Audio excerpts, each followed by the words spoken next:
Hello बेटा जी, let's see the question. 1 mole of A present in a closed vessel undergoes decay. ये बेटा जी एक डिके हो रहा है। 1 मोल क्या अपने पास ए प्रेजेंट है।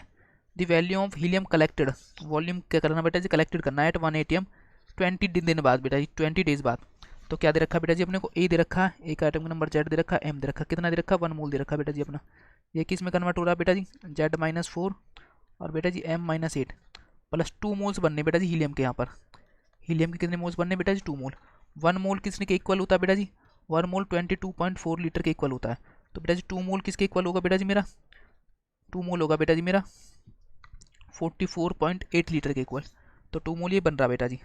और बेटा जी और क्या दे रखा अपने को, द वॉल्यूम ही कलेक्टेड। अब बेटा जी टी हाफ दे रखा अपने को।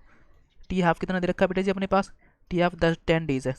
यहाँ से के निकाल लूँगा बेटा जी मैं, के बोलो या फिर लैम्डा बोलो, 0.693 अपॉन टी हाफ। ये कितना आएगा बेटा जी मेरा 0.693 अपॉन 10। ये कितना होगा बेटा जी मेरा 0.0693। ये हो गया बेटा जी मेरा डिसइंटीग्रेशन कांस्टेंट लैम्डा। लैम्डा कितना हो गया बेटा जी अपने पास 0.0693। ये तो हो गया बेटा जी अपने पास लैम्डा। अब यहाँ से बेटा जी अब क्या निकालना है, 20 दिन बाद निकालना है। तो लैम्डा क्या होता है बेटा जी मेरा, लैम्डा क्या होता है मेरा 2.303 upon T log initial concentration upon final concentration. तो इनिशियल कितनी बेटा जी, लैम्डा कितना अपने पास, लैम्डा दे रखा 0.0693 2.303। टेम्परेचर टाइम कितना दे रखा बेटा जी 20 डेज लॉग इनिशियल कंसंट्रेशन मान लेंगे बेटा जी 1। बची हुई अमाउंट निकालनी है अपने को, कितना लेफ्ट होगा। ये क्या होता है बेटा जी मेरा N0। N0 क्या होता है बेटा जी मेरा इनिशियल अमाउंट रहती है बेटा जी मेरी ये। और N क्या होता है बेटा जी, amount at time t, amount at time t. या फिर बेटा जी जो अमाउंट मेरी बचती है वो रहती है। यहाँ से N निकालेंगे बेटा जी अपना, N निकालेंगे तो कितना आएगा 0.0693 multiply 20 divide by 2.303 is equal to log 1 upon N। यहाँ से बेटा जी ये आ जाएगा। यहाँ से हमें N निकालना बेटा जी, N निकालेंगे तो यहाँ से कैलकुलेट करेंगे तो यहाँ से N कितना आएगा बेटा जी मेरा 0.25। ये क्या बेटा जी मेरा concentration at time t, concentration at time t, concentration at time t है बेटा जी। तो बेटा जी रिएक्टेड कंसंट्रेशन कितनी होगी मेरी, रिएक्टेड कंसंट्रेशन कितनी होगी बेटा जी मेरा, वो होगी बेटा जी मेरी, इनिशियल तो 1 मोल था अपना, 0.25 मोल इनिशियल कितना बेटा जी 1 मोल दे रखा है, 0.25 क्या हो गया बचा हुआ बेटा जी, ये क्या है एट टाइम टी था बेटा जी मेरा।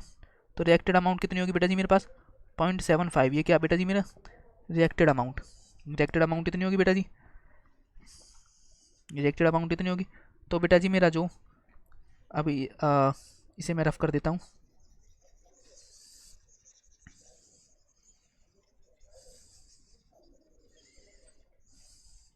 जब बेटा जी मेरा टाइम 0 था तो ये इनिशियल था 1 मोल। जब मेरा टाइम टी पर बेटा जी तो 1 था, ये 1 कितना बचा बेटा जी 0.75 क्या होगा, रिएक्ट कर गया। तो बेटा जी 0.25 ये मेरा एट टाइम टी पर बचा। तो बेटा जी ये कितना होगा मेरा 0.75, ये कितना होगा बेटा जी 0.75, 0.75 ये बनेगा बेटा जी मेरा 0.75 इंटू 2 हो जाएगा, इंटू 2 हो जाएगा। और 2 मोल्स के हमने लीटर निकाल रखे बेटा जी, 2 मोल्स के लीटर में निकालते हैं इसको। ये कितना लीटर था बेटा जी, ये कितना लीटर था अपना, ऊपर निकाला मैंने 4.4 इंटू 8 लीटर था बेटा जी। इसको 0.75 मोल्स में आ जाएगा बेटा जी, यहाँ से निकाल लेंगे हम 0.75 कितना फॉर्म होगा बेटा जी मेरा। तो इसे कैलकुलेट करेंगे बेटा जी हम 4.8 इंटू 0.75 तो कितना आ जाएगा बेटा जी मेरा, आफ्टर कैलकुलेट करने के बाद बेटा जी ये मेरा कितना आएगा, ये आएगा मेरा कैलकुलेट करने के बाद 33.6 लीटर। हैंस बेटा जी करेक्ट आंसर क्या रहेगा मेरा, थर्ड इसका मेरा करेक्ट आंसर रहेगा।